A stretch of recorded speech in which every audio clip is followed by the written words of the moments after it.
Good day, Ma'am and Sir. I am John Rose S. Luntao, 37 years old, married, have two daughters, 13 years old and 18 years old.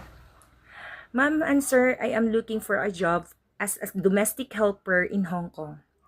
I have experience working in United Arab Emirates as domestic helper. My main duties is laundering, cleaning, and taking care of the young children. And also, I have experience working in Hong Kong as domestic helper. My main duties is taking care of the children, 12 years old and 16 years old. My main duties is cleaning, laundering, and cooking.